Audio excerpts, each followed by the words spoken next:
voy a aprovechar, si les parece bien, para contarles un poco el recorrido que ha hecho nuestra cátedra de una forma tímida pero muy firme desde que se inauguró.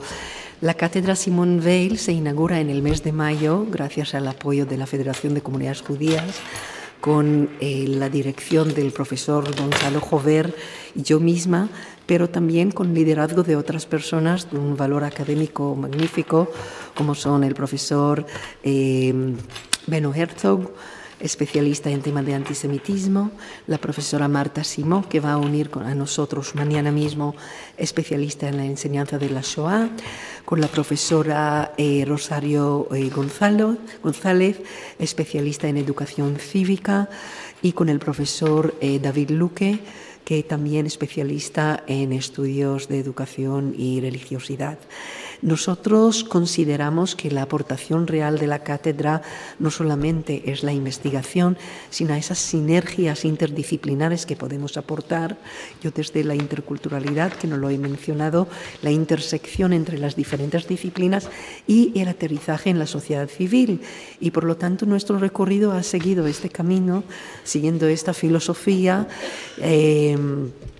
Nosotros acabamos de participar en un congreso innovador celebrado en la Universidad de Bar Ilan, conjuntamente con la institución de Yad Vashem, que bajo el título de Reflective Culture of Holocaust Remembrance, donde se replantea la necesidad de la enseñanza de la Shoah justamente en claves que mencionó el profesor Gonzalo Jover, hacer que esto sea un aprendizaje, una aproximación al tratamiento hacia la otredad, que el antisemitismo y todo el rechazo hacia cualquier tipo de minoría o de visión de colectivo minoritario en la sociedad no sea desde el rechazo, sino más bien desde el reconocimiento. El mes de noviembre, finales de noviembre, estamos ya en noviembre, vamos a celebrar el segundo seminario Imagine, aprendiendo a convivir, abordando temas controvertidos, también promovido por la cátedra.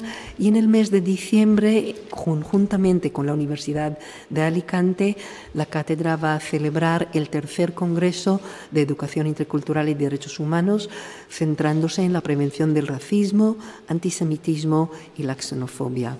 Por lo cual me siento orgullosa y agradecido a este maravilloso y entusiasta equipo. Y sin más dilatación aprovecharé para empezar nuestra primera mesa redonda. Nosotros consideramos que justamente la Facultad de Educación es el sitio ideal de alojar esa mesa redonda para dar una visión otra vez más interdisciplinar y fundamentalmente necesaria del abordaje del tema del antisemitismo desde el enfoque jurídico y político. Por lo tanto, me gustaría presentar a los ponentes de la mesa, esta primera mesa que la hemos denominado el antisemitismo en España, una aproximación desde el enfoque basado en los derechos humanos. Perdón, me he saltado. Esta primera aproximación nos va a ofrecer el profesor Antonio Barcendón, catedrático de Derecho Constitucional, catedrático Jean Monnet de la Unión Europea, especialista en derechos humanos, en derechos fundamentales de la Unión Europea. Ha sido uno de los artífices, si me permite decir, el profesor Bar, el arquitecto del proceso de paz palestino-israelí. En su momento ha trabajado como experto para la Comisión Europea, ofreciendo el apoyo técnico en la redacción y elaboración de lo que venía a ser las elecciones y la Constitución Europea. También ha participado en la redacción de la Constitución iraquí, una persona más que pertinente para ofrecernos el enfoque de la Unión Europea. Me gustaría dar la palabra pues al profesor Bar para que se nos introduzca a la política y derecho y el combate del antisemitismo desde el lente de la Unión Europea. Bueno, muy buenos días a todos y a todas. Muchísimas gracias, profesora Suali, por la amable presentación.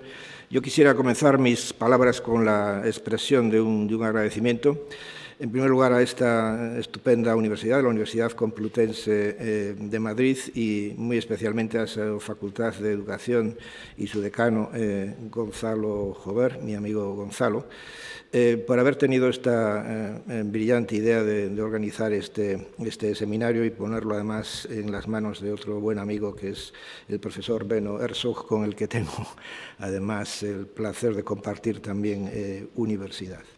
Pero esta actividad no podría haberse realizado si no se hubiese creado la cátedra Simone Weil, con un nombre muy significativo por otra parte, y si esta cátedra no fuese financiada con una magnífica colaboración de la Federación de Comunidades Judías de España y su presidente Isaac Ben-Saken, también, si me permites, Isaac, mi amigo Isaac.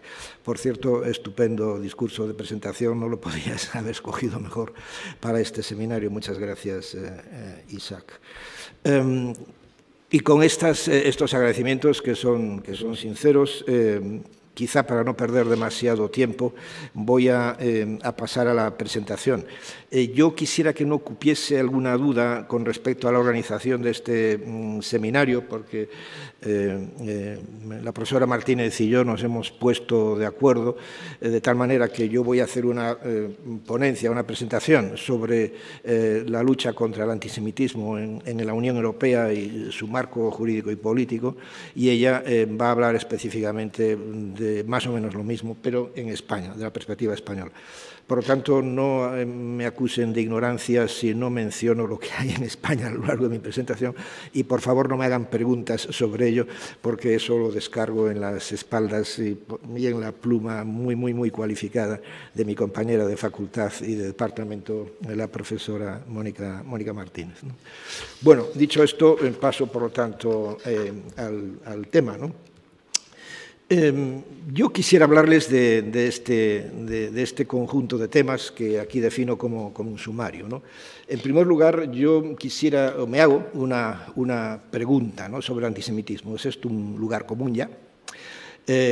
¿O es incluso un instrumento político que se está utilizando por algunos en un doble sentido, positivo y negativo? Y para casi contestar a estas preguntas voy a hablar un poco de lo que es la realidad del antisemitismo hoy en día, expresándole unos cuantos datos estadísticos. Aquí sí, no solo hablaré de la Unión Europea, sino que también hablaré un poco del contexto mundial e incluso, si me permites, Mónica, de lo que ocurre en España, con algunos datos significativos también a este respecto, ¿no? Después haré referencia a las formas del antisemitismo, lo que se llama el antisemitismo clásico y lo que podríamos llamar también el antisemitismo actual. Isaac ya ha hecho una buena introducción a este tema, lo cual me facilita un poquito la tarea, pero trataré de hacer también alguna explicación más al respecto. Para entrar después, inmediatamente, en la cuestión de la definición de antisemitismo o de lucha contra el antisemitismo, también quizá de manera más específica, que curiosamente se ha convertido en los últimos años en un tema controvertido. Quizá no para el gran público, pero sí para los que estamos en este terreno y lo afrontamos de una manera, no sé si puede decirse, científica, ¿no? Después hablaré precisamente de cuál es la lucha contra el antisemitismo en el ámbito internacional y en el ámbito de la Unión Europea, y finalmente trataré de hacer una descripción de cuáles son las medidas que se utilizan para luchar contra el antisemitismo, donde, como verán, podemos distinguir claramente las medidas de tipo político o estratégico, que son medidas de acción directa contra el antisemitismo, y las medidas que se utilizan desde el punto de vista del derecho, que son las medidas indirectas, pero curiosamente y sin embargo son las más efectivas en esta lucha, ¿no? Trataré de explicarlo. Bueno, el antisemitismo, un lugar común, un instrumento político.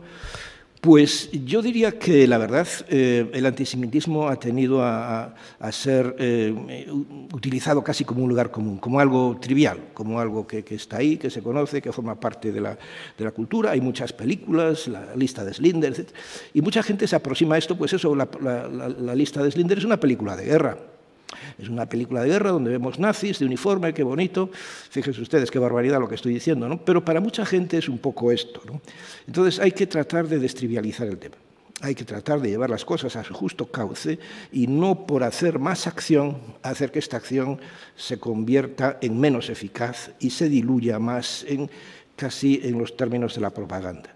Yo creo que aquí es un terreno donde la propaganda tiene que estar absolutamente excluida y lo que tiene que haber es un tratamiento sistemático, científico del tema, llevándolo allá a donde tenemos que llevarlo, que es fundamentalmente, como verán, y ya estoy avanzando un poco mi conclusión, al terreno de la educación. Y miren por cuánto lo estoy diciendo en una facultad de educación. La utilización política del antisemitismo y del holocausto, pues es verdad, se está utilizando políticamente.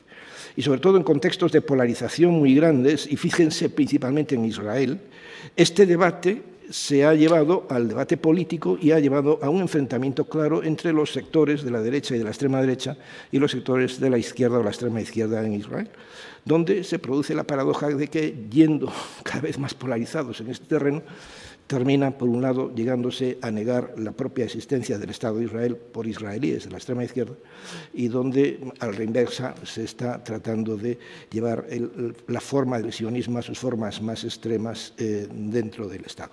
Pero esta polémica interna de Israel, curiosamente, salpica y nos ha llegado a nosotros, a Europa, por ejemplo, a Estados Unidos, por ejemplo. Y nosotros no queremos ese debate. Es un debate interno, no nos ocupa, no nos interesa, porque para nosotros la lucha contra el antisemitismo tiene un significado totalmente diferente y hay precisamente que despolitizarlo. El antisemitismo no es una lucha de izquierdas, no es una lucha de derechas, es una lucha de la humanidad. Es una lucha que se mueve en el marco de los derechos fundamentales y es en ese terreno donde tenemos que hacer ese combate. Y tenemos que, por tanto, llevarlo más allá del partidismo, más allá de la política. No nos importa lo que se haga en otros terrenos. Estamos en Europa, aquí, nosotros, ahora. Otros dirán posiblemente lo mismo en los Estados Unidos o en Canadá o en otros ámbitos donde este tipo de temas se trata de una manera más intensa. Por tanto, desliguemos, por favor, desliguemos la lucha contra el antisemitismo de la política y, desde luego, de la política partidista, que sobre todo se produce en foros y ámbitos políticos que no tienen nada que ver con el nuestro y, por lo tanto, no tenemos por qué asumir sus planteamientos. Llevemos de los nuestros. Por favor, copien de nosotros y no nosotros de ustedes, porque el antisemitismo donde se sufre, donde se padece, es precisamente en Europa y no en otros terrenos, o al menos en menos cantidad. Bueno, ¿y cuál es la realidad del antisemitismo? Para que se vea precisamente la contundencia del problema. Pues miren, voy a manejar varias estadísticas y algunas un poquito más conocidas, como por ejemplo la que ha en su momento producido la FRA en un documento que se titula Experiencias y percepciones del antisemitismo, un análisis que hicieron dos, uno en el año 13 y otro en el año 18, y yo me voy a basar aquí en el año 18. Ahí se dice en ese informe que el 85% de los encuestados, y es una encuesta muy extensa, donde en España se entrevistaron a 750 y tantas personas, pero en Francia cerca de 7.000 y en Alemania casi lo mismo, por lo tanto es un análisis muy, muy extenso. El 85% de los encuestados considera que el antisemitismo y el racismo son de los más graves problemas que tiene en estos momentos los Estados de la Unión Europea. Y el 89% de los encuestados siente que el antisemitismo aumentó en su país en los últimos 5 años. ¿Y cómo se manifiesta el antisemitismo? Siguiendo con este mismo estudio, ahí perciben, analizando los resultados de las encuestas, cómo el antisemitismo se manifiesta de manera más grave, dicen los encuestados, en Internet y en las redes sociales, así lo dice el 89% de los encuestados, en los espacios y eventos públicos, el 73% de los encuestados, en los medios de comunicación, el 71%, en la vida política, en general el 70%. ¿Y cuáles son las declaraciones antisemitas más comunes que declaran las personas encuestadas? Bueno, pues dicen que, por ejemplo, ellos se encuentran con que se dice que los israelíes se comportan como nazis con los palestinos, el 51%. Los judíos tienen demasiado poder en la sociedad y en la política, 43%. Los judíos explotan el victimismo del holocausto para su propio beneficio, esto es lo que se suele llamar como el antisemitismo secundario, el 35%. Pero en realidad, ¿cuál es el problema? Porque la encuesta está muy bien hecha, es científica, es profunda. El problema es que, como el mismo estudio dice, y casi lo dice en una nota a pie de página, y eso debería ponerse al inicio de todo, es que la gran mayoría de las personas que pasan por experiencias antisemitas no lo declaran, no lo denuncian. El 77% se dice. Por lo tanto, claro, es muy difícil hacer este tipo de cómputo. En la última estrategia de la Comisión Europea al respecto, precisamente, una de las recomendaciones muy específicas que hace a los Estados es que perfeccionen sus mecanismos de control, de denuncia y de cómputo de las actuaciones antisemitas para que tengamos una fotografía de la realidad mucho más precisa y mucho más acotada de la que en realidad tenemos hoy en día. Miren, en este cuadro se aprecia precisamente cuáles son las manifestaciones del antisemitismo y, en general, la columna del final de la derecha están los cómputos totales que antes mencioné. Antisemitismo en Internet el 89%, dicen que existe expresiones de hostilidad contra los judíos el 73%, antisemitismo en los medios de comunicación 71%, etcétera, etcétera, ¿no? Pero vean la distribución de estos cómputos por Estado en el ámbito de la Unión Europea. Y, desde luego, el antisemitismo en Internet es quizá el más llamativo, el más contundente y más penoso. Pero vean que España es precisamente uno de los países donde mayor es el índice o la incidencia de este fenómeno que pasa casi desapercibido para quienes, por ejemplo, no están en el mundo de Internet, en el mundo de las redes, ¿no?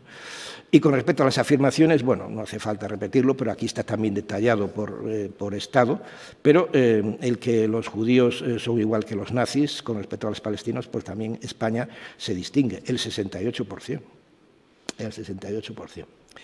Fíjense que en el primer cuadro es el país donde es mayor el índice de personas que responden de esta manera, ¿no?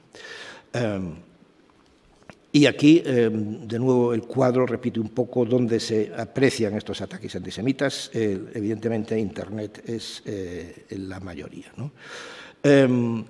Pero si nosotros nos vamos a otro tipo de estudio mucho más reciente de la Universidad de Tel Aviv, del año 21, del Cantor Center de la Universidad de Tel Aviv, que se dedica al estudio precisamente de los movimientos radicales, y no solo antisemitas, etcétera, en el mundo, este estudio que hicieron sobre el antisemitismo en todo el mundo, y que publicaron en el año 21, pero él refleja los datos del año 20, si ustedes ven en esta tabla, efectivamente hay un repunte brutal en el año 9, en el año 10, que es precisamente un momento donde coincide con la crisis de la COVID, donde se produce uno de los más ridículos, histriónicos lugares comunes sobre el antisemitismo. Y es decir, que la COVID fue propagada por los judíos. Y hay idiotas de diferente nivel. Los hay idiotas redomados y los hay idiotas que parecen un poco más listos. Los idiotas redomados dicen que los judíos lo han hecho así simplemente para fastidiar a la humanidad. Y aquellos que son idiotas pero que pretenden ser un poquito más listos dicen que sí, claro, que lo hicieron para fastidiar a la humanidad para luego inventarse las vacunas y beneficiarse del negocio de las vacunas, ¿no? Esto es realmente tremendo, ¿no? Realmente tremendo. ¿Cómo la gente puede creer estas cosas y decirlas y repartirlas en sus mensajillos por los teléfonos móviles, ¿no? Realmente repugnante, pero dice muy poco de la inteligencia de esta gente. Pero fíjense que es el gran repunte del antisemitismo que se produce precisamente en ese periodo, en ese momento trágico de la historia de la humanidad, como fue la crisis de la COVID. Pero en todo caso, la línea, como ven, aunque luego hay una caída, la línea, si la tomamos desde el inicio del año 89 hasta el año 20, la línea, si hacemos una línea, es ascendente. O sea que el antisemitismo sube en general en todo el mundo, ¿no? Y si nosotros tomamos el antisemitismo, como se produce en términos cuantitativos en este mismo estudio, en los países más llamativos, más, digamos, del mundo occidental, desde luego el país donde es mayor el nivel de antisemitismo es con mucho los Estados Unidos de Norteamérica, seguido de Alemania.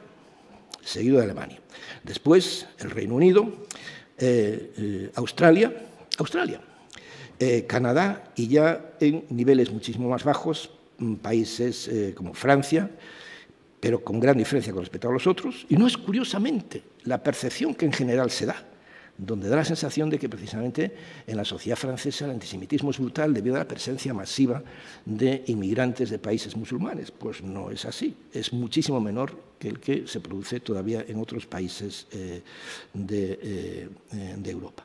Y España, bueno, los casos que declara son muy pocos en ese momento y, por lo tanto, el porcentaje es muy bajo y, sobre todo, si ustedes lo comparan, las líneas rojas, las barras rojas son contundentes en su expresión, lo manifiestan con toda claridad.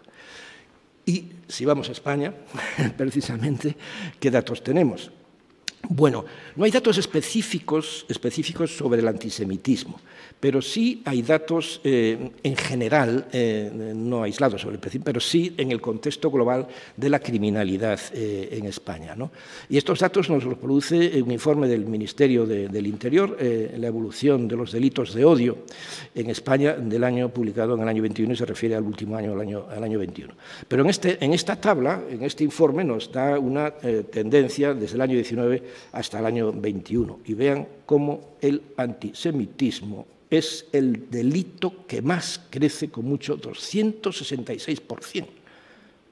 El porcentaje es brutal de crecimiento. Es verdad que los casos en sí mismos son pocos, los declarados y los analizados por la policía. 5 en el año 19, 3 en el año 20, pero 11 en el año 21, o sea, se dispara. Después están otro tipo de delitos, pero no merece la pena entretenerse en ellos, ¿no?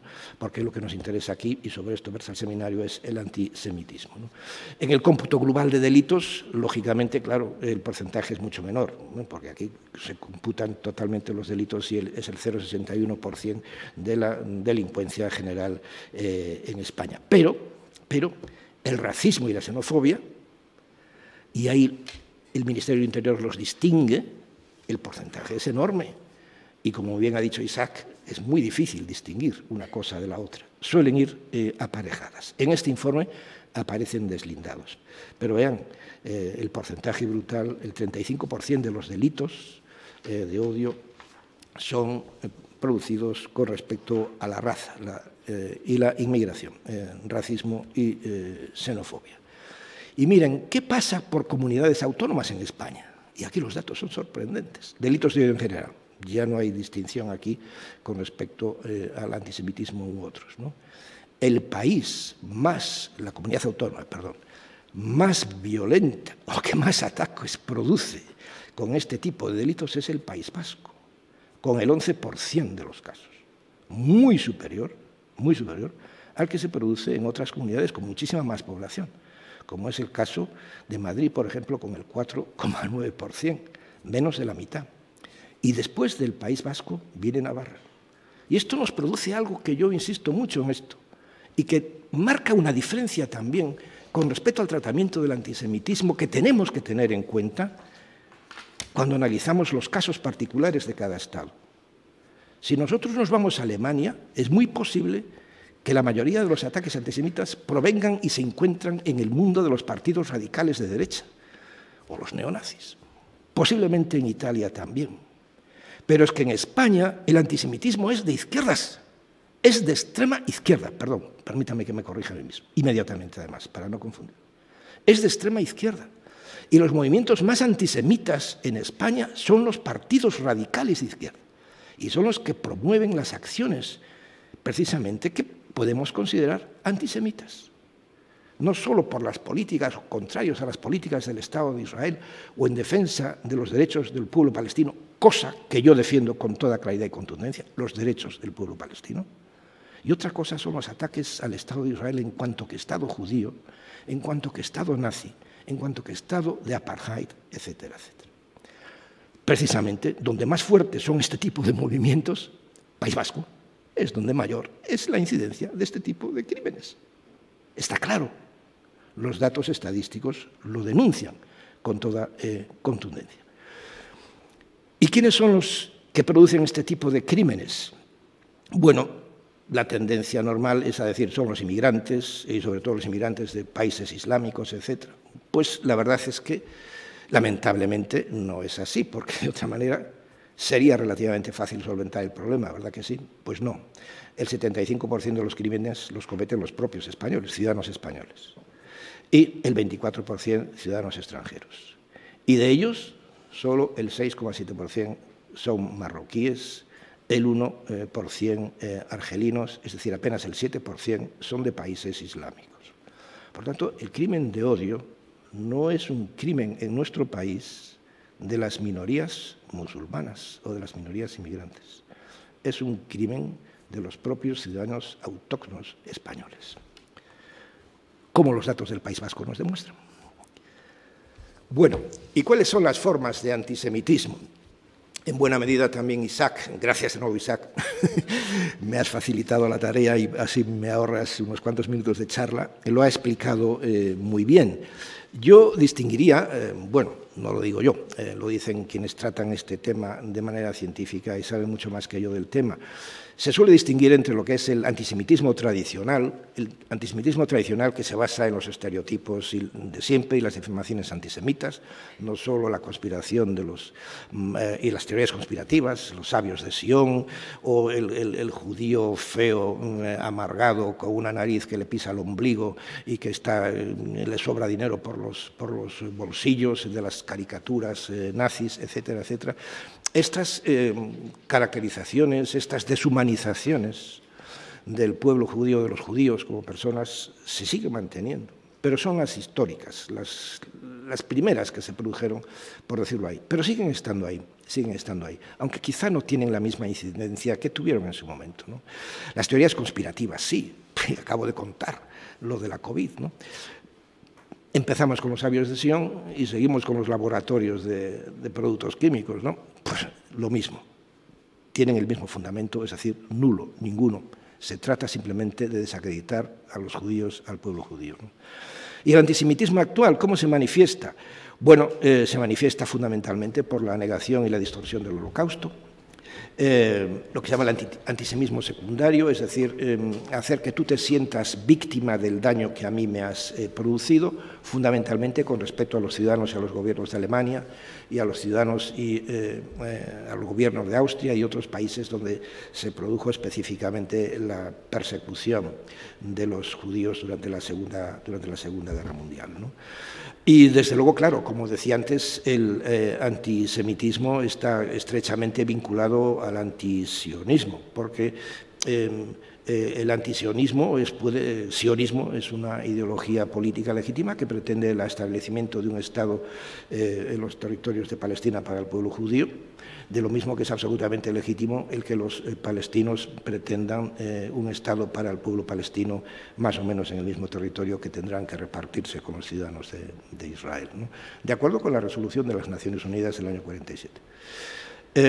Pero el problema es cuando esto se transforma en un mensaje político tendente a desacreditar al pueblo judío. Entonces, en este caso, Israel y el sionismo se convierten precisamente en la punta de lanza del mal contra la humanidad, del mal que se manifiesta específicamente y, en primer lugar, contra los propios palestinos o otros pueblos del Oriente Medio, pero que representan precisamente, digamos, a la maldad del pueblo judío en el contexto internacional. El conflicto Oriente Medio, por lo tanto, está estrechamente vinculado al antisemitismo. Y si nosotros comprobamos, muchas estadísticas, pero no quise cansarles con tablas, que se producen por todos estos estudios que se han realizado y que se siguen haciendo, se comprueba fácilmente cómo cualquier momento de crisis y de tensión, como lamentablemente y con excesiva frecuencia se produce en Israel, produce inmediatamente un disparo hacia arriba de los incidentes de antisemitismo en Europa. Por lo tanto, están estrechamente vinculados. No tenía que ser así, no tendría por qué ser así, pero lamentablemente, aquí adopto la visión puramente sociológica, es así, y existe esta coincidencia en el tiempo, ¿no? Y llevamos a un tema importante, porque claro, ¿cuál es en definitiva entonces la definición de antisemitismo, ¿no? Miren, podrían ustedes creer que es una cuestión pacífica, pues no lo es. No lo es en absoluto, y en realidad a lo largo de los años, desde el año 2007, en que la OSCE y el Observatorio Europeo para el Racismo y la Xenofobia produjo la primera definición operativa de lo que es el antisemitismo. Después ha venido la definición, que es la más conocida, de la Alianza Internacional para el Recuerdo del Holocausto, o la IRA, que la conocemos todos por sus iniciales en inglés, del año 2016, pero que en realidad se monta, por decirlo así, sobre la anterior definición, la completa y la desarrolla con unas pautas explicativas de lo que significa la definición. Pero después han venido dos importantísimos documentos que en realidad se dirigen a criticar a la definición de la IRA, demostrando, digamos, las debilidades, las complejidades que esta definición asume y, sobre todo, denunciando cómo esta definición ha sido utilizada precisamente por movimientos radicales de derecha para obtener otro tipo de réditos políticos, fundamentalmente negar los derechos de la autodeterminación del propio pueblo palestino, etcétera, etcétera. Y es el Nexus Document, no tiene un nombre así en inglés, el subtítulo es muy significativo, en castellano sí ya lo he traducido: comprender el antisemitismo en su nexo con Israel y sionismo. Precisamente lo del nexo es lo que da lugar al nombre que adopta el movimiento de esta ONG, de este, digamos, think tank israelí. Y después está la Declaración de Jerusalén sobre el antisemitismo, un importantísimo documento que han firmado más de 350 académicos, profesores israelíes, judíos, israelíes, alemanes, americanos, estadounidenses, franceses, etcétera, etcétera, donde proponen precisamente una nueva definición del antisemitismo y que son muy duros en la crítica que hacen contra la definición de la IRA, que es, sin embargo, la definición que se ha promovido en Europa y que las instituciones de la Unión Europea promueven como una definición operativa para que los Estados precisamente la asuman como tal y la introduzcan en sus propias estrategias de lucha contra el antisemitismo, ¿no? La primera definición, la de la OSCE, que a mí quizá me parece la mejor, la más simple, dicen: el antisemitismo es una determinada percepción de los judíos que podría expresarse como odio a los judíos. El antisemitismo es odio a los judíos, punto. Eso es lo que es el antisemitismo. Es verdad que luego el propio documento explica un poquito más, dice: las manifestaciones retóricas y físicas del antisemitismo están dirigidas a individuos judíos y no judíos. Y es verdad, porque de la misma manera que muchos tienden a decir: ese es un fascista, cualquiera que lleva una opinión contraria a la tuya es un fascista, cualquiera que lleva una opinión contraria a la tuya, este es un sionista.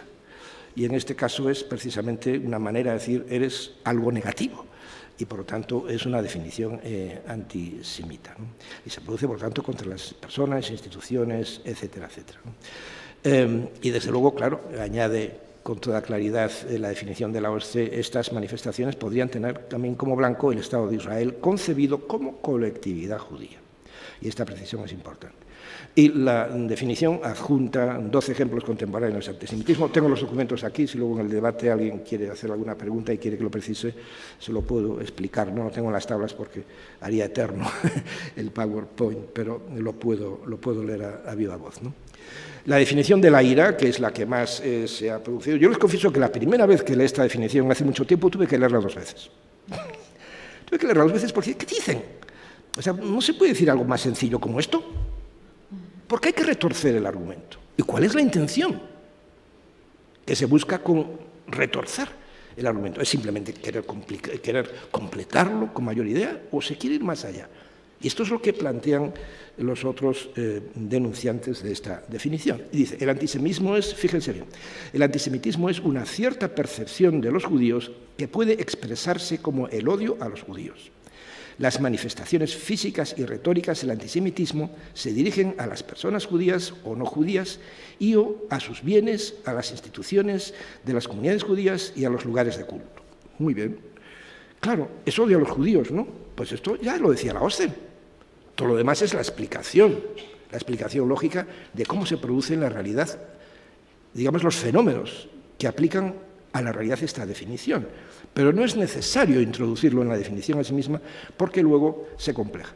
Y digo, la cosa se hace más compleja todavía cuando se añaden 11 ejemplos contemporáneos de antisemitismo, 7 de los cuales se dedican a estudiar ataques al Estado de Israel, entendiendo que En términos sencillos, cualquier ataque que suponga la negación, digamos, del Estado de Israel en cuanto que Estado judío, lo que trata es precisamente de privar a los ciudadanos judíos, al pueblo judío, del derecho a la autodeterminación, del derecho a tener su propio Estado, cosa que no se niega a otros pueblos, porque muchos aceptan el derecho a la autodeterminación del pueblo palestino, cosa que yo defiendo con sinceridad y contundencia, y en cambio niegan el derecho a la autodeterminación del pueblo judío, cosa que yo también defiendo con similar vehemencia y contundencia, como es claro. Y entonces, en estos 11 ejemplos claros es donde está el problema de esta definición. Es donde está el problema de esta definición que han visto otros, como por ejemplo los elaboradores del documento Nexus, que también es una definición que, lo siento, he tenido que leer 2 veces para entenderla bien. El antisemitismo consiste en creencias, actitudes, acciones o condiciones sistémicas antijudías. Incluye creencias y sentimientos negativos sobre los judíos, comportamiento hostil dirigido contra los judíos, porque son judíos, y condiciones que discriminan a los judíos e impiden significativamente su capacidad de participar como iguales en la vida política, religiosa, cultural, económica y social. Bueno, efectivamente es una definición omnicomprensiva.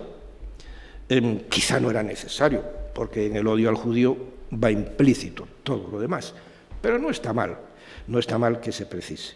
El problema es precisamente aquí, una vez más, en las, digamos, explicaciones que se adjuntan. Y entonces ahí hay 9 ejemplos de lo que se considera que es antisemita y 4 ejemplos de lo que se considera que no es antisemita.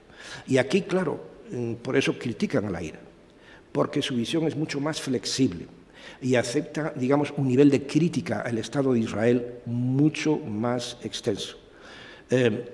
Prácticamente lo que se excluye es la crítica de carácter violento, pero se acepta la crítica al Estado de Israel, se acepta la crítica a sus políticas, etcétera, etcétera. Se acepta la crítica al sionismo en cuanto que supone, o que pueda suponer, digamos, una discriminación para otro pueblo que vive allí, que es el pueblo palestino, cuyos derechos son ignorados por algunas versiones del antisemitismo. Bueno, y después tenemos la Declaración de Jerusalén.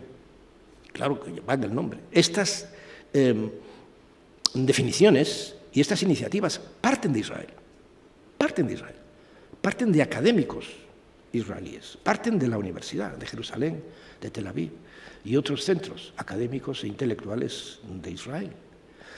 Y por lo tanto, por eso les decía antes, están muy influenciadas estas definiciones por el propio debate político y la tensión de polarización que lamentablemente, como en otras partes del mundo, incluida España, se vive en la sociedad, políticamente hablando, donde, digamos, el fraccionamiento y la separación, la escisión entre las ideologías políticas produce una tendencia centrífuga hacia la radicalización. Y en este caso, la definición que dice el antisemitismo, sin embargo, esta es mucho más sencilla y clara. El antisemitismo es discriminación, perjuicio, hostilidad o violencia contra los judíos como judíos o las instituciones judías. Está claro, y ya está. Y claro, ¿qué es lo que hace? Que entonces añaden sobre todo eso unas explicaciones muy detalladas, añaden 15 ejemplos, donde 4 son de carácter general, sobre lo que se entiende que es antisemita en términos normales. Vamos a los estereotipos de siempre. 5 ejemplos de lo que es antisemita en la crítica de las relaciones Israel-Palestina. Fundamentalmente aquí lo que se critica es la utilización de la violencia en contra del Estado de Israel y de los pueblos ciudadanos y el pueblo israelí. Y 5 ejemplos de lo que no es antisemita en la crítica de las relaciones Israel-Palestina. Y aquí van mucho más allá de las anteriores, porque aquí se acepta como no antisemita la propia negación del Estado de Israel. Porque ellos dicen, bueno, es una cuestión ideológica. Yo en un foro, en un debate político, puedo decir que el Estado de Israel no tiene derecho a existir, no está justificado. Que el Estado de Israel adopta políticas, etcétera, que además son contrarias a los derechos fundamentales, producen la apartheid de los ciudadanos que no son judíos, etcétera, etcétera. Y eso por sí mismo no es antisemita, sostiene esta tesis, ¿no? Por lo tanto, es de las definiciones, de las 4, la más radical en este terreno.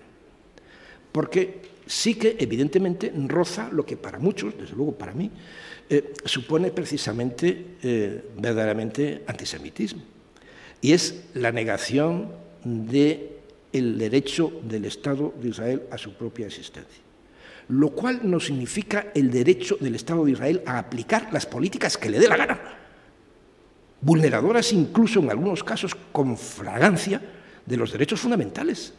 Esto es inaceptable, y es inaceptable no solamente para los ojos de cualquier defensor de los derechos fundamentales, sino que para cualquier buen ciudadano israelí, porque ven que eso mismo pone en peligro la misma existencia del Estado de Israel y pone en cuestión los propios pilares, el propio conjunto de valores que supuso la creación del Estado de Israel en su momento, y que se ven contradichos por estas actuaciones desproporcionadas, claramente vulneradoras de derechos fundamentales, y que producen como consecuencia declaraciones como la de Nexus, declaraciones como la Declaración de Jerusalén. Bueno, ¿cómo se produce la lucha contra el antisemitismo? Asumamos que tenemos ya una definición. Pues bien, la lucha contra el antisemitismo, y aquí les habla un jurista, y por lo tanto no vean en mi exposición exceso de formalismo, y trataré de clarificar, pero yo creo precisamente que por eso es bueno que lo clarifiquemos. Yo creo que en la lucha contra el antisemitismo debemos de distinguir dos tipos de lucha, en lo que se produce, y si analizamos los instrumentos, etc., lo que llamamos la lucha directa contra el antisemitismo, es decir, documentos que llevan, voy a ser sencillo, en su propio título, el antisemitismo, lucha contra el antisemitismo, etc., declaración por estrategia contra el antisemitismo. Pues bien, se trata aquí, en general, de documentos políticos, por tanto, documentos de carácter estratégico de las instituciones, fundamentalmente de la Unión Europea, que es lo que voy a referir con mayor precisión, pero en general, de otras instituciones importantísimas del mundo, como las Naciones Unidas, la OSCE, la UNESCO, etcétera, etcétera. Me voy a referir a ellas inmediatamente. Estos documentos, ¿qué es el problema que tienen? Que son precisamente puramente estratégicos. Son documentos políticos y que, por lo tanto, requieren un desarrollo. Son recomendaciones a los Estados. Requieren un desarrollo nacional, requieren un desarrollo nacional. Requieren la producción de acciones concretas, de estrategias concretas, que eso sí, vayan en la línea del documento estratégico madre. ¿Cuál es el problema? Que en la mayoría de los casos se incumplen. Que en la mayoría de los casos quedan así, en documentos puramente nominalistas. Bueno, muy bien, somos una institución magnífica, hemos hecho nuestra declaración en contra del antisemitismo y ya está. Ahora que vengan los demás a desarrollar.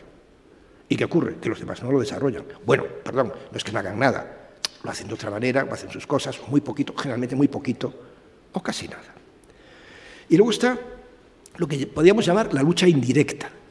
La lucha indirecta contra el antisemitismo supone que el antisemitismo, la lucha contra el antisemitismo se encuadra en el marco de otras políticas que se realizan con respecto a otras cosas. La lucha contra el racismo, la lucha por la igualdad, la lucha contra la discriminación, etcétera, etcétera. Y aquí sí nos encontramos en general con documentos jurídicos. Y como son documentos jurídicos, son vinculantes para sus destinatarios. Es verdad que, claro, el tipo de vinculación es diferente. ¿Cuál es el problema aquí?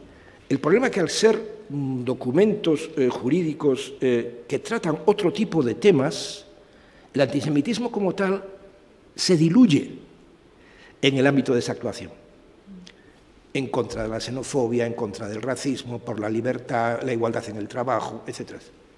Y evidentemente ahí estamos tratando de evitar que haya discriminación contra los judíos en eso, que haya antisemitismo, pero ni se menciona en muchos de los casos.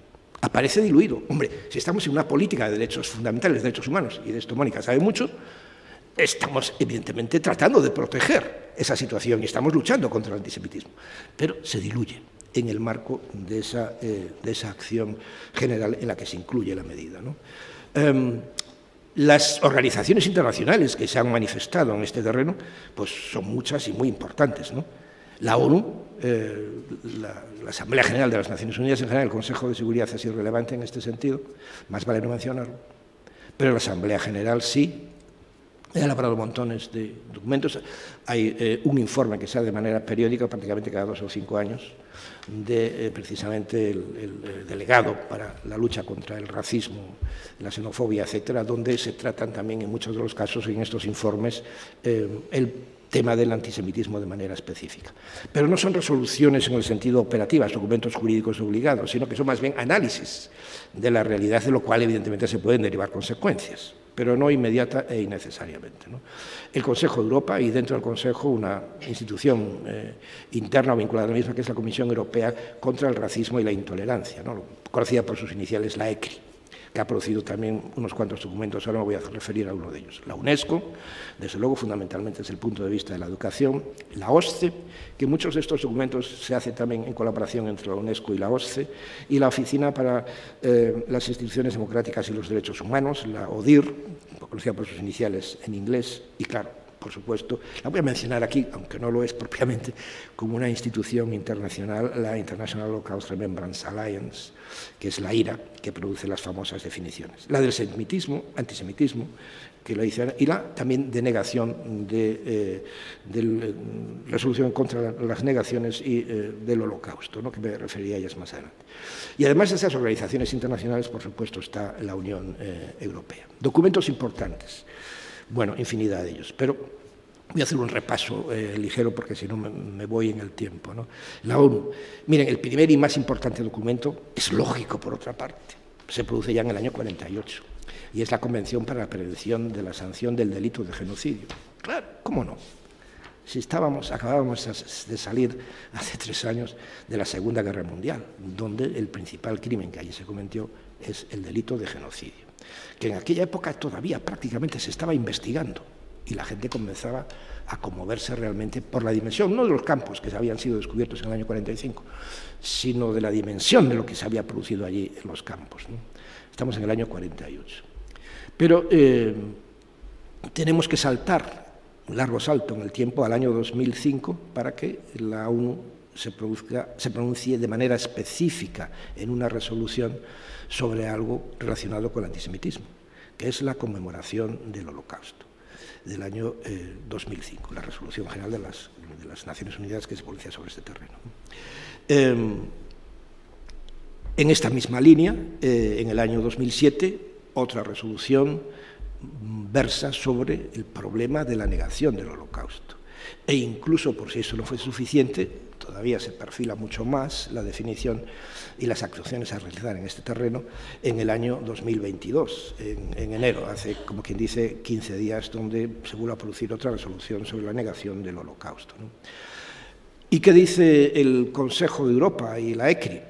Bueno, pues aquí se han hecho recomendaciones, y algunas sobre España, seguramente Mónica se va a referir a esto porque es muy interesante, las recomendaciones que se han hecho específicamente sobre los Estados europeos y en particular sobre España. Tenemos la recomendación número 1, que es la primera que se produce, claro, en el año 96, la lucha contra el racismo, la xenofobia, el antisemitismo y la intolerancia, ¿no? Se menciona el antisemitismo de manera específica en la primera resolución de esta importante organización. Pero luego ya saltemos a la resolución número 9 en el año 2004, unos años más tarde, donde no hay traducción al castellano, on the fight against antisemitism, en contra de la lucha, la lucha en contra del antisemitismo, adoptada en junio del año 2004, ¿no? Y esta misma recomendación se revisa y se perfila de manera mejor en el año 2021, pero el objetivo es el mismo. Están dedicadas específicamente a la lucha contra el antisemitismo.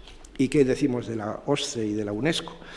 Bueno, el primer documento me parece muy interesante porque se hace en colaboración con Yad Vashem y desde luego es uno de los más claros y más, yo lo recomiendo para los que son educadores, que utilicen este documento y no otros posteriores, que ya. Miren, una de las cosas que más odio, permítanme este paréntesis porque si no lo digo me muero y necesito foros públicos para decirlo. Los que nos dedicamos a este tipo de cosas somos profesionales y por lo tanto no necesitamos cuentos con cómics, con estampitas. No necesitamos fotografías y diferentes colores para decir cosas y mensajes que tienen que decirse de manera clara y sencilla, que se puedan copiar y pegar para utilizar en una clase. Y no fotos seráficas de la señora von der Leyen mirando al cielo como si estuviese esperando la aparición de alguien, o de muñequitos con tonterías, etcétera, etcétera. Esos son documentos, perdónenme, para idiotas. Los que nos dedicamos a esto esperamos que la Comisión, las Naciones Unidas no, porque es muy aburrido, es todo papel blanco y negro y nada más, pero últimamente están haciendo también colorines. Pero la Unión Europea es que es insoportable. Cada vez más colorín, cada vez más idiotez, y tienes que buscar la sustancia del texto y no lo encuentras. Porque está pedido en recuadros, flechitas, tontos, fotos de un niño, una niña, negro, blanco, amarillo, etc.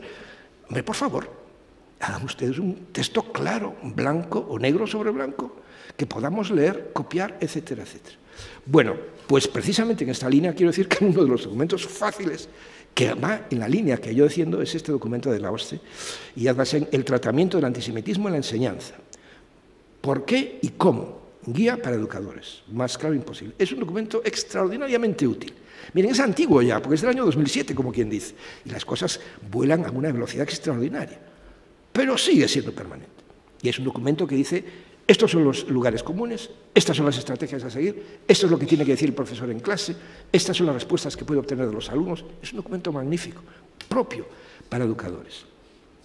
La decisión del Consejo de Ministros de la OSCE, la declaración sobre el fortalecimiento de los esfuerzos para combatir el antisemitismo del año 2014, o el documento del año 18, la prevención del antisemitismo mediante la educación, directrices para los responsables de la formulación de políticas. Esto no está pensado propiamente en los prácticos, sino más bien en los políticos que tienen que adoptar estas actuaciones contra el antisemitismo. Y luego las declaraciones de la IRA. Miren que la primera que se produce no es la declaración sobre el antisemitismo, sino precisamente la declaración sobre cómo luchar contra la negación y la distorsión del Holocausto. Working Definition of Holocaust Denial and Distortion. Es la primera que se produce en el año 13. Y solo 3 años más tarde produce ya la famosa, y por otra parte, como acaban de ver, controvertida definición de lo que es el antisemitismo. La definición operativa no vinculante jurídicamente sobre el antisemitismo del año 2016. ¿Y qué hace la Unión Europea? Pues miren, inicialmente los documentos de la Unión Europea versaban en general sobre el racismo, la xenofobia, etcétera, y ahí el antisemitismo no era tratado de manera específica.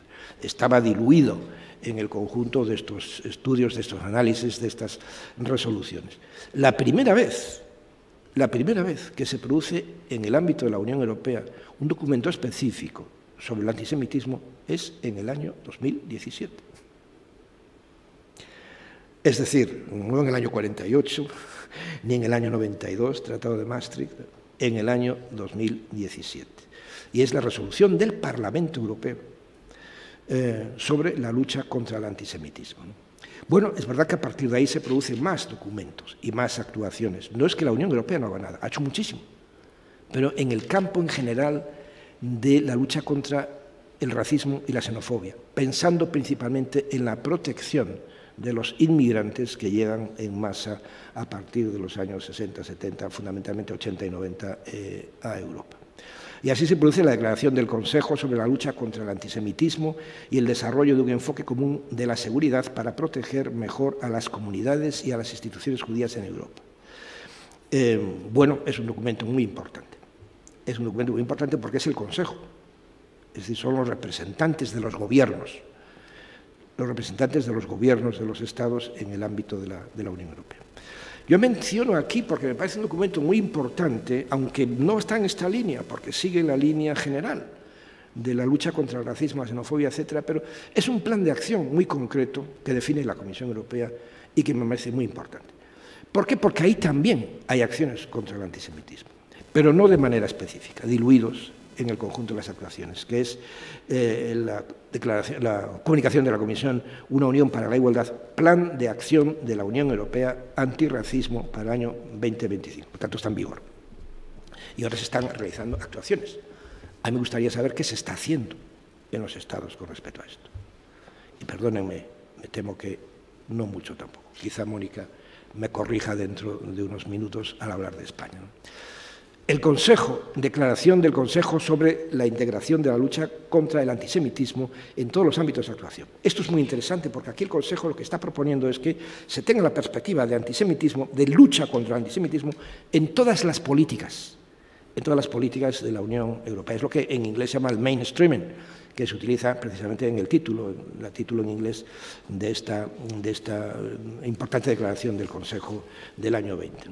Y luego, por fin, llegamos, y lo subrayo, a la estrategia de la Unión Europea en la lucha contra el antisemitismo y el apoyo a la vida judía para el periodo 21-30, que es de octubre del año 21, como quien dice, de antes de ayer. Este es un documento importantísimo, es un documento crucial, es el primer análisis sistemático que realiza la Unión Europea del problema y de las posibles soluciones que han de adoptarse para tratar de superar este gravísimo problema, tanto por la propia Unión Europea y la Comisión muy específicamente, como por parte de los Estados miembros, ¿no? Y, en fin, el último documento es de marzo del 22, como quien dice también antes de ayer, las conclusiones relativas a la lucha contra el racismo, el antisemitismo, y esto es un documento que le ponen en el título aprobación, porque es un documento que se había venido discutiendo varias veces en el Consejo sin llegarse a una aprobación por falta de unanimidad al respecto. Bueno, y después está, como les decía, la vinculación que se hace del antisemitismo a otras políticas dentro del conjunto de la actuación de la Unión Europea. Así, por ejemplo, la lucha por la igualdad y la no discriminación, la lucha contra el racismo y la xenofobia, como acabo de decir, la perspectiva de los crímenes de odio o incitación a la violencia, o la protección de las víctimas de odio, ¿no? ¿Qué actuaciones se han realizado aquí? Lo que hace, por ejemplo, la lucha por la igualdad y la discriminación, tenemos dos directivas importantes. Una sobre la igualdad de trato, lo que se llama directiva sobre la igualdad racial del trato a las personas, pero con la perspectiva de raza, y otra sobre la igualdad en el empleo. Pero aquí la perspectiva, cuando hablamos de igualdad, no es solo hombre-mujer. No es esto a lo que se refieren estas directivas, sino igualdad por la inclusión, es decir, entre las diferentes minorías. Fíjense en la diferencia. Claro, sé que estamos hablando de términos jurídicos. Antes hablábamos de estrategias, de documentos políticos, de recomendaciones. Ahora estamos hablando de normas jurídicas vinculantes. ¿Por qué? Porque los Estados están obligados a desarrollar las directivas. Pero ya no se habla de antisemitismo de manera específica, está disperso. Por tanto, los documentos eficaces de la lucha contra el antisemitismo, ¿cuáles son? ¿Las declaraciones políticas y estratégicas o los documentos indirectos, que hacen referencia a otras políticas y que en ellas se incluye como una gota, a veces en el mar, el antisemitismo, ¿no? En lo que hace referencia a la lucha contra el racismo y la xenofobia, tenemos, pues, por ejemplo, la decisión del Consejo de noviembre del año 2008 relativa a la lucha contra determinadas formas y expresiones de racismo y xenofobia mediante el derecho penal. Aquí lo que se está haciendo es una decisión del Consejo que le dice a los Estados: tenéis que llevar esto a vuestros códigos penales. Y están obligados, porque son decisiones que se adoptan en el Consejo por los propios Estados para sí mismos. Son obligaciones que ellos asumen y obligaciones que les llevan necesariamente a realizar estos desarrollos normativos. La comunicación de la Comisión para ampliar la lista del artículo 83.1 del Tratado de Funcionamiento de la Unión Europea para incluir los delitos de odio, sin embargo, aquí estamos ante una obligación no para los Estados, sino que es una propuesta que hace la Comisión a los Estados para que realmente... gracias. Para que los Estados lleven precisamente al propio tratado la inclusión en este artículo 83, que menciona una serie de actuaciones condenables en el ámbito de la Unión Europea, los delitos de odio. La persecución por los crímenes de odio, fundamentalmente a través de la incitación a la violencia, por ejemplo, la directiva del año 18 sobre servicios y medios audiovisuales. Aquí lo que se trata es de perseguir el crimen online, el crimen en línea. Y los Estados tienen la obligación jurídica de hacer este desarrollo. Y si no lo hacen, pueden ser llevados ante el Tribunal de Justicia por incumplimiento de una norma jurídica. La protección contra las víctimas de los delitos de odio, la directiva sobre la protección de las víctimas, ¿no? Este es un desarrollo que, por cierto, se ha hecho en España también, a que aquí nos estamos refiriendo de manera específica a la perspectiva del odio también, ¿no? Bueno, En definitiva, la estrategia de la Unión Europea lo que trata es precisamente de desarrollar una lucha contra el antisemitismo que se establece sobre 3 pilares fundamentalmente: la prevención, la protección y apoyo a la vida judía y a las comunidades judías, por tanto, y la pedagogía, la investigación, la educación sobre el tema del antisemitismo. Y ahí sí que hay una larguísima lista de 31 recomendaciones que la Comisión se da para sí misma y para la Unión Europea, recomendaciones de actuación, y 21 recomendaciones que se hacen para los Estados miembros. Y ahora sí, profesor Ghazouali, ya concluyo. Bueno, ¿qué se puede obtener? ¿Qué conclusiones podríamos obtener de todo esto? Yo diría, en primer lugar, que la lucha contra el antisemitismo es muy relevante y tiene repercusiones en la paz y en la estabilidad social, como muy bien dicho también Isaac hace escasos minutos, ¿no? El antisemitismo, diría yo, es como un virus. A veces es pequeño, casi inapreciable, la trivialización de la que ya antes les hablaba, pero si no se le afronta, puede crecer hasta convertirse en un mal incurable, o por lo menos de muy difícil tratamiento.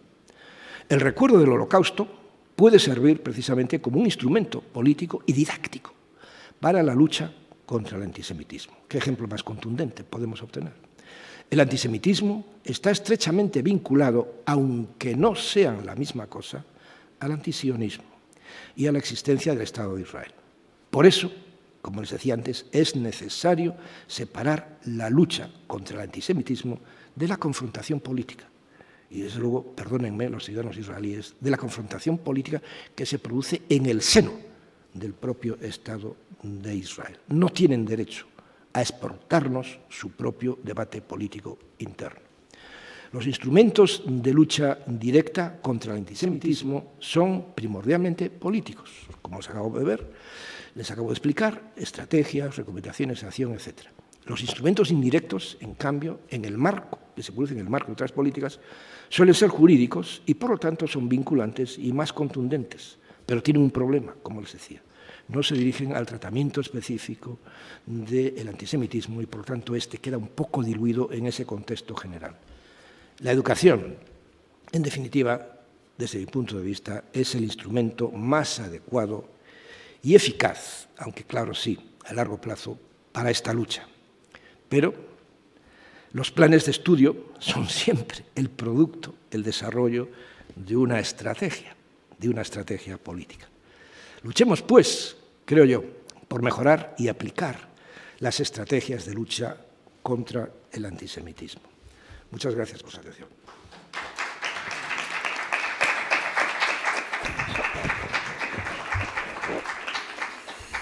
Pues muchísimas gracias al profesor Barthendron por su tan omnicomprensiva aproximación, aunque realmente su ámbito es la política y derecho en el combate de antisemitismo. Creo que nos ha dado una mirada mucho más trascendente y unas sugerencias. Me gustaría, por la cuestión del tiempo, primero abrir el debate al público y luego, con el permiso del director, también hacer una pequeña reflexión más centrada desde mi ámbito de la educación. Pero antes que nada quisiera invitar al público. Tenemos a María con un micrófono, si alguien quisiera tomar la palabra. Adelante, por favor. Me pongo aquí al lado. Pues primero de todo, muchas gracias por la... ¿No se escucha? Aquí no se oye. Sí, está en verde, sí, vale. Primero de todo, muchas gracias por esta magnífica y muy clara presentación. Nosotros que no somos del campo jurídico lo hemos podido entender, creo, perfectamente y hemos aprendido mucho. Muchas gracias. Tengo un problema con el intento de definir el antisemitismo. Porque siempre cuando... Tengo un problema, sí, con el intento de definir el antisemitismo, porque lo que se hace al mismo tiempo cuando se define este es antisemitismo, al mismo tiempo, si uno quiere o no, dice esto otro no es antisemitismo. Y creo que ganaríamos mucho si hablaríamos de definiciones para la acción política directa que solo dicen esto es un antisemitismo sobre el que las instituciones tienen que actuar ya. ¿no? Sabemos, por ejemplo, que la definición de la ira ha sido adoptada por ejemplo, universidades o clubes de fútbol para saber, hay unos carteles, tenemos que actuar, sí o no, ¿no? Enseguida. Para eso creo que estas definiciones sirven muy bien, pero no deben crear la falsa impresión que todo que no cae en la definición, por esto no es antisemitismo. Sabemos de los estudios del sexismo o del racismo que existen microracismos, microsexismos, formas sutiles. Y lo mismo con el antisemitismo. Cuando has presentado las encuestas, una de las afirmaciones era los judíos tienen demasiado poder.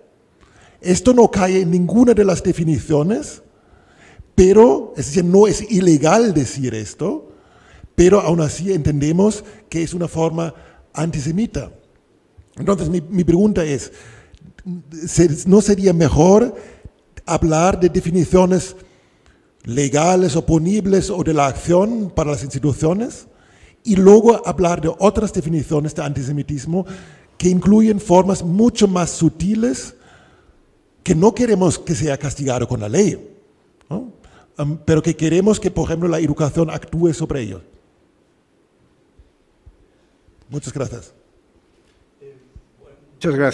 Muchas gracias, Vero, por tu intervención. Es que mi aproximación es mucho más simplista después de todo. Yo creo que necesitamos una acción en este terreno y que la acción que necesitamos en este terreno tampoco es general e igual para todos los ámbitos. No es lo mismo una acción, una política contra el antisemitismo en España que una política contra el antisemitismo en Francia, en Alemania o en Israel o en Estados Unidos. No es lo mismo. ¿Por qué? Porque las condiciones sociales son diferentes. Condiciones sociológicas, tú eres un sociólogo, son diferentes. Y por lo tanto no podemos tratar igual males de diferente naturaleza. Es como hacer una medicina general para diferentes variaciones de una enfermedad. Lo normal es que el médico científico trate de aplicar la medicina a la naturaleza del mal. Y yo creo que el antisemitismo aquí debe ser tratado de la misma manera. Por lo tanto, desde mi punto de vista, la definición del antisemitismo tiene que ser la primera que yo dije. Es el odio a los judíos. Se acabó. Se acabó. Y sobre eso, porque además no necesitamos más variaciones, precisar si es sobre instituciones o no, sobre si es ataque a cementerios o no, sobre si es ataques a sinagogas o qué tipo de ataques, hasta qué extremo podemos llegar. Es el odio a lo judío y la manifestación social, política, internet, discursos, etcétera, de odio hacia lo judío, incluido el Estado de Israel, considerado como entidad judía. Y entonces ahí estaríamos claramente ante un fenómeno antisemita. Pero asumiendo esta definición, que fue la primera de la OSCE, la primera, no se necesitaba más. La de la ira no era necesaria. Lo que necesitamos era exportar la otra. Es verdad que la de la ira se basa en ella y trata de desarrollarla. Y ahí es donde meter la pata, en mi opinión. En ese desarrollo innecesario de la definición. Innecesario. No inadecuado, no malo, innecesario. ¿Por qué? Porque abre el problema al conflicto. Y esto fue lo que ocurrió. Porque poco después sale la Declaración de Jerusalén, sale el documento Nexus, bueno, y no mencionado, porque el movimiento es mucho más amplio. A la Comisión Europea han dirigido una carta a más de 100 académicos, más de 100 académicos israelíes, europeos, judíos, pidiendo que por favor no se incluya la definición del IRA como una recomendación general de la Unión Europea en su propia estrategia. Y la Unión Europea no ha hecho caso, porque la Comisión Europea, en su documento Estrategias de lucha contra el antisemitismo, utiliza la definición de la IRA y propone que todos los estados asuman esta definición. Antes de la conferencia de Malmö, otro grupo numeroso de académicos se dirigió a los políticos que se iban a reunir allí pidiendo que, por favor, no se les ocurriese introducir la definición operativa del IRA. Es que la definición operativa del IRA se ha convertido en el bicho negro para mucha gente. Quizá a lo mejor por eso no es necesaria y quizá a lo mejor por eso no tendríamos que hacer esa recomendación, porque después de todo, la denegación del IRA, por otra parte, pobrecitos ellos, no han tenido esa mala intención, por decirlo así, de crear polémicas, porque son muy precisos también en sus, digamos, delimitaciones. Bueno, pero si ya teníamos la previa de la OSCE, ¿para qué necesitábamos esta otra? Si es mucho más sencillo. Sabiendo que el antisemitismo es el odio a lo judío, sobre eso desarrollemos políticas que se apliquen a cada caso y que necesariamente tiene que ser diferente el tratamiento del antisemitismo que se produce en España, voy a decir una barbaridad, del antisemitismo que se produce en Israel, porque allí va acompañado de otra serie de condicionantes políticos. ¿Y quiénes son y quiénes no son los que son antisemitas en Israel? Porque para algunos, precisamente son antisemitas los que han hecho la Declaración de Jerusalén. Para algunos son antisemitas los que han hecho los 100 académicos que se dirigen a la Comisión Europea. Por Dios bendito, podremos tener opiniones políticas diferentes, pero acusarles de antisemita es como en España, decía antes un poco, perdónenme, la comparación y casi ridícula, ¿no? Tú me llevas a contrario, eres un fascista. Todo aquel que no piensa como yo es un fascista. Bueno, el otro día, y tú eres un comunista. Pues ni una cosa ni la otra, ni una cosa ni la otra. Mire, a base de llamar mal a cosas, de definir mal a determinadas cosas, al final seremos incapaces de distinguir lo que realmente es fascista de lo que realmente es comunista o lo que sea, de lo que realmente es malo. Si todo lo que es contrario a lo que nosotros pensamos es malo, cuando tengamos que distinguir lo que es malo de verdad, estaremos incapacitados para hacerlo, porque tenemos una visión borrosa. Todo es igual. Por lo tanto, yo, bueno, no sé si estás de acuerdo conmigo, pero yo eso sé, desde el punto de vista operativo, sería lo que haría. Volvamos a las raíces, volvamos a la definición básica, elemental, porque además no necesitamos más. Miren, en una estrategia contra el antisemitismo, no necesitamos definir el antisemitismo. Tenemos que definir acciones concretas que vayan en contra de determinadas actuaciones que luego analizadas en sí mismas, efectivamente, eso es antisemitismo. ¿Necesitamos decir que es antisemitismo atacar una sinagoga? ¿Necesitamos decir que es antisemitismo atacar un cementerio judío? ¿Necesitamos decir que es antisemitismo atacar a un niño en una escuela? O lo que necesitamos es decir, no se puede atacar a un niño por ser judío en una escuela, no se puede atacar a una sinagoga, no se puede violar o violentar un cementerio judío. Eso es lo que necesitamos. Por tanto, la definición desde este punto de vista es, permítame, secundaria. Y desde luego es innecesaria si lo que va a hacer es crear problemas. Porque lo que tenemos es que concentrarnos en esta acción. Nos estamos despistando, nos estamos desviando. Miren, el que haya 350 académicos judíos pronunciándose en contra de la IRA, a mí me conmueve.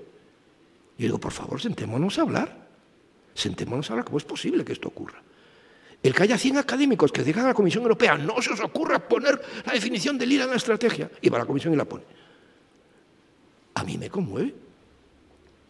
¿Por qué no nos sentamos a hablar? ¿Por qué no hay un debate serio sobre este tema? Bueno, perdónenme, si en línea con lo que yo digo es necesario que lo haya, porque a lo mejor en el fondo no es necesario que lo haya, porque los hechos de antisemitismo están definidos por sí mismos, en los hechos, y son los hechos lo que hay que contradecir, lo que hay que luchar contra, y no las definiciones. Muchísimas gracias, profesor Barr. ¿Algún que otra pregunta o comentario? Adelante.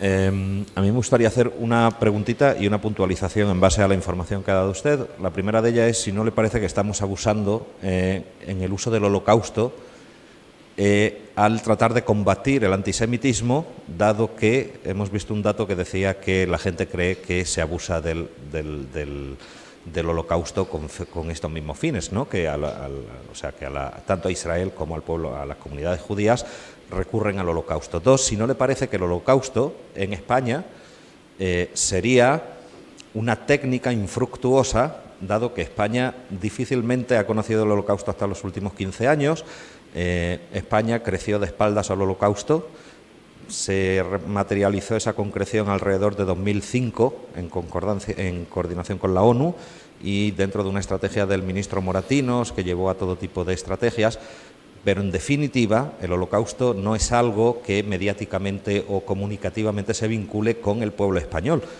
¿No sería más fácil recurrir a la Inquisición dentro de estrategia? Bueno, yo creo que no, absolutamente no. Lamento discrepar de manera radical con su visión. Yo creo que el Holocausto, por decirlo así, es un valor en sí mismo. No es un valor relativo, dependiendo de si la sociedad lo ha cometido o no, porque eso nos llevaría al extremo de decir, bueno, ¿y en qué medida lo ha cometido? Porque, por ejemplo, los polacos rechazan el Holocausto y rechazan haber sido protagonistas del Holocausto. Madre mía, se lo fueron. Miren, es verdad que fueron los nazis, las SS y todo lo que usted quiera, los que establecieron los campos de concentración allí y mataron. Pero el antisemitismo en Polonia es grande y la colaboración con los nazis fue muy grande en aquel momento. Pero vamos a medir la cantidad de esfuerzos, la cantidad de muertos que hay en un país o en otro para decir si tiene validez o no el Holocausto. El Holocausto tiene un valor universal, como ha declarado las Naciones Unidas, con independencia de donde se hayan cometido esos crímenes. Y además tiene un valor universal precisamente porque es un fenómeno que afecta a la globalidad de la humanidad, no a los alemanes, no a los austríacos, no a los holandeses. Por cierto, en Holanda fue donde más contundente fue el Holocausto, porque allí, miren, en Alemania apenas lograron los nazis exterminar el 40 y tantos % de los, quiero recordar, perdónenme si las cifras no son exactas, de los judíos existentes en Alemania. Pero es que en Holanda exterminaron más del 60%, o sea, fueron más eficaces los holandeses matando judíos que los alemanes, porque colaboraban con ellos y tenían miedo, ¿no? O al revés, querían ser ellos más papistas que el Papa. Por tanto, ese no es el tema. Ese no es el tema. El Holocausto es un valor en sí mismo, es un crimen contra la humanidad, y en este sentido hay que entenderlo. Y por lo tanto, como es un crimen contra la humanidad, como dice Primo Levi, efectivamente, si ocurrió, podrá volver a ocurrir. Tenemos que evitar que ocurra. Y por tanto no podemos decir, miren, es que en España eso no tiene nada que ver con nosotros. Nosotros tenemos aquí la Inquisición. Es que tampoco tiene nada que ver la Inquisición. ¿Por qué? Porque la Inquisición, en su peor momento, mató a aquellos, y no lo estoy justificando, estoy explicando, mató a aquellos que habían sido judíos, se convirtieron al cristianismo y querían seguir practicando el judaísmo en privado, lo que se llama el criptojudaísmo. Y eso fue lo que persiguió la Inquisición, porque o sea que nosotros os hemos dado la oportunidad de ser cristianos para seguir siendo españoles. El concepto de España no existía todavía en aquella época, claro. Y ahora os convertisteis para seguir siendo parte de nosotros y practicáis en la parte, nos estáis traicionando. Y ahí es donde sale la Inquisición. En el Holocausto, los alemanes no le dieron a los judíos la oportunidad de ser alemanes, de convertirse, entre comillas, al alemanismo, de dejar de ser judíos para ser alemanes auténticos y poder integrarse en esa sociedad. Al contrario, se les excluyó de raíz. Eran el demonio, eran el principio del mal de la humanidad. Había que extirpar ese mal, había que anularlo. Por tanto, el significado del antisemitismo y el significado del Holocausto es totalmente diferente, radicalmente diferente al que tiene la Inquisición y cualquier otro tipo de crímenes similares que se hayan podido producir en la humanidad, que sí pueden ser acusados de genocidio, pero en este sentido no son Holocausto, son diferentes. ¿Perdón?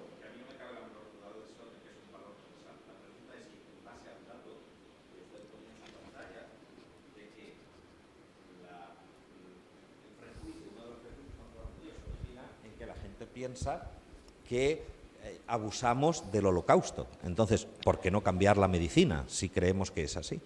O sea, es un planteamiento reflexivo sobre usamos un medicamento que sabemos de antemano que genera animadversión. Comprendo lo que me ha dicho, quizá no fui muy claro al explicarme, pero vuelvo a decir, no solamente es que es un valor universal, sino como tal valor universal, me quedaba la segunda parte de lo que iba a decir, y es que tiene un valor educativo también. Es decir, si nosotros pensamos, adoptamos la perspectiva que usted me parece transmitir, no lo sé, en realidad ahí incluimos en uno de los, digamos, estereotipos típicos del antisemitismo.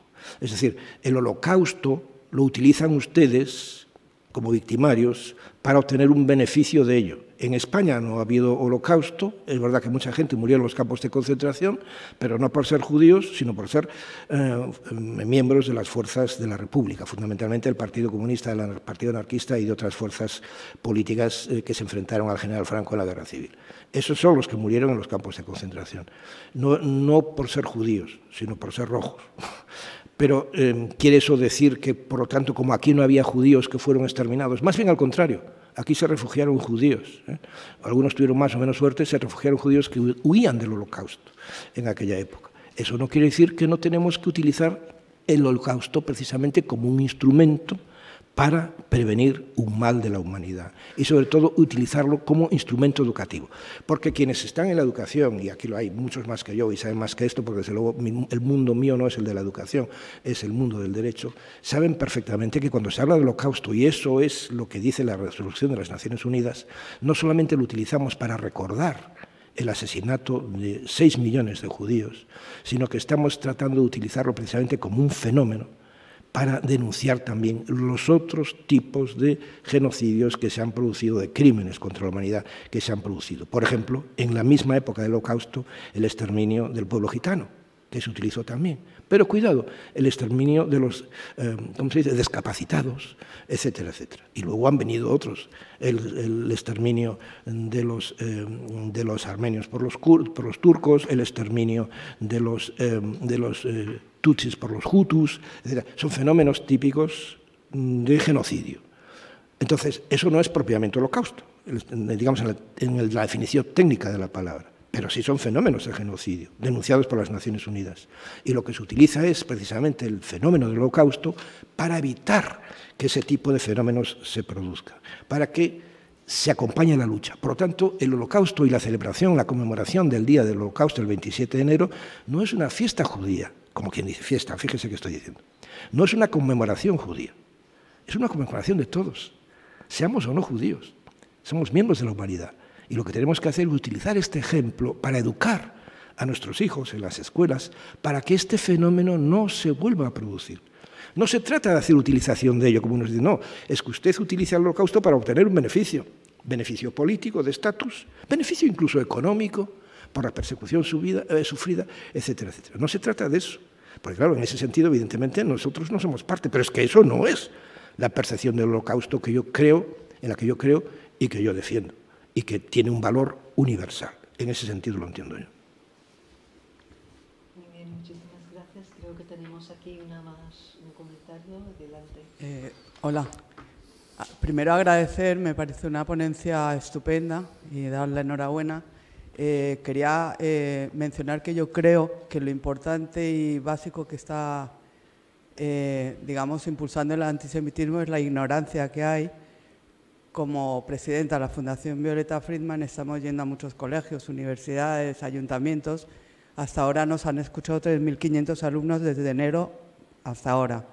Y básicamente es la ignorancia, porque después de que damos la charla y trabajamos con los alumnos, hay un cambio increíble con la percepción que hay de los alumnos desde el principio al final, ¿no? Tuve la experiencia hace poco en Fuenlabrada. Yo me hago una foto con ellos para colgarlo en Facebook y tal. Digo, los que no quieran se pueden levantar. Se levantó un líder musulmán con media clase, se levantó que no quería la foto, y como trabajamos con ellos, ahí es el grupo que hay que trabajar, al día siguiente fueron los que mejor trabajaron en el proyecto que estamos con Educarte en Identidad Europea, ¿no? Que es muy importante, yo creo, la educación. Y el holocausto, como hija de superviviente, yo creo que es fundamental seguir trabajando, y apoyo, por supuesto, lo que acabas de decir. Muchas gracias. Muchas gracias a usted. Me consta la actuación de su fundación y les felicito por ello, sinceramente. Gracias. Muchísimas gracias. A mí me gustaría, sé que soy un poco abusiva con el tiempo, porque ya hemos pasado en un minuto, pero creo que estamos un poco en casa. Con su permiso, tomamos el café en 5 minutos, porque no puedo evitar de, en primer lugar, decir que las palabras del profesor Dvar siempre abruma esta mirada tan holística. A mí me gustaría explicar por qué yo, que me dedico a la educación, consideraba, cuando hablamos del diseño de este seminario con el profesor Benno Herzog, la necesidad y la importancia de aportar una mirada desde la legal y política contra el antisemitismo. ¿Por qué hay que analizar esta cuestión en el contexto, en la Facultad de Educación y en el contexto europeo? Mirad, vengo de un seminario, la verdad que me ha dejado bastante abrumada, que le acabo de comentar a ustedes, en Bar Ilan y en Yad Vashem, donde me he encontrado con un conjunto de compañeros de países tales como los Emiratos Árabes, Marruecos, de la Autoridad Palestina, drusos residentes de la parte israelí y árabes cristianos ciudadanos o residentes de la autoridad palestina, a la vez que otros compañeros de países tales como Italia, que tiene quizás Italia o Suiza, que aparentemente su vinculación, bueno, Italia sí, pero Suiza u otros países donde la vinculación al acontecimiento del Holocausto es menos evidente, ¿no? Donde se introduce este discurso, como en España, que hemos vivido a espaldas del Holocausto, precisamente debatiendo la cuestión de la necesidad de hacer una reflexión crítica sobre el significado del antisemitismo y de la enseñanza del aprendizaje del Holocausto en el contexto global. Para mí es muy evidente que la legislación, que la aproximación jurídica, y eso lo sabe más que nadie Patricia, que su madre ha liderado la lucha, la primera denuncia del negacionismo en España, Violeta Friedman, lo lideró su madre. Sabemos que sin el brazo legal todo lo que hacemos carece de efecto real, pero también sabemos que fundamentalmente, sin hacer un proceso transformativo, verdadero, auténtico, desde la convicción e implicación de la persona, eso que se hace desde la educación, no alcanzamos a generar un cambio. Yo echo de menos muchísimo este diálogo justamente sobre este ámbito del mundo jurídico y de la educación, porque el antisemitismo no es un problema o un reto judío, es una de las lacras que reflejan lo más miserable, lo más peligroso para cualquier sociedad democrática. Salvo que nosotros desarrollemos en nuestros chicos y desde luego en el profesorado, si no nos volcamos en una formación de profesorado que es capaz de analizar científicamente, como decía el profesor Barr, que es capaz de dar un tratamiento científico de la cuestión del antisemitismo y aplicar una mirada reflexiva y crítica para entender la trascendencia y el peligro que supone el antisemitismo a nivel social global, no vamos a lograr jamás estripar esta lacra del rechazo hacia la otredad. En los debates que tenemos en la cátedra, uno de los debates que solemos tener entre los diferentes compañeros que venimos en diferentes disciplinas y miradas, desde luego entre el profesor Herzog y yo, es que no es lo mismo hablar que antisemitismo, la enseñanza del Holocausto, el rechazo hacia la otredad. Y es verdad que son disciplinas diferentes y que requieren planteamientos distintos, pero lo que sí es verdad que en todo caso el antisemitismo es la expresión más radical en la historia de la humanidad de rechazo hacia el otro. Por lo tanto, es necesario desmantelar esta mirada de rechazo, de prejuicio, de discriminación, no desde una empatía en el sentido de ser benevolente y considerado con el otro. Soy una persona noble, creo en los valores europeos, en la dignidad, y por lo tanto voy a ser generoso con el otro y los establezco un espacio. No es esa mirada que buscamos. Nosotros buscamos una mirada crítica donde tú eres capaz de ver en el otro a ti mismo. Solo el momento que tú verás que tú eres no tan distinto que el otro, sino más bien que desde la esencia de la dignidad de ambos tenemos eso en común, es cuando se reivindique lo que es el bien, la dignidad, la inclusión, los valores que nosotros intentamos fomentar aquí. ¿Cuál es la limitación, a mi gran pesar, del proyecto europeo en el que creo profundamente? La limitación es que la Unión Europea no tiene competencias sobre educación. Por lo tanto, lo único que puede hacer, y lo hace maravillosamente bien, es sugerir, ofrecer programas, financiación. ¿Dónde está nuestro hándicap? En la falta de compromiso político verdadero de nuestro Estado con la lucha en contra del antisemitismo. No es suficiente convenir a los representantes de las comunidades y generar un debate sobre aquellas estrategias teóricamente que se podría fomentar. Si no se establece una financiación explícita para la formación del profesorado, para la lucha en contra del antisemitismo, de la islamofobia, del antigitanismo, si no se introduce en el currículum estas cuestiones para que se conozca, para dar visibilidad, dudo mucho que vayamos a poder alcanzar realmente y erradicar este fenómeno. Por lo tanto, quiero volver a agradecer de nuevo al profesor Dar para su magnífica aportación, a ustedes por su aportación, y yo creo que vamos a tener ahora un día y medio para debatir esas cuestiones. Muchísimas gracias. Vamos a hacer una pausa café y luego volveremos a la mesa con la doctora Mónica Martínez para hablar del antisemitismo en España. Hasta las 12:30.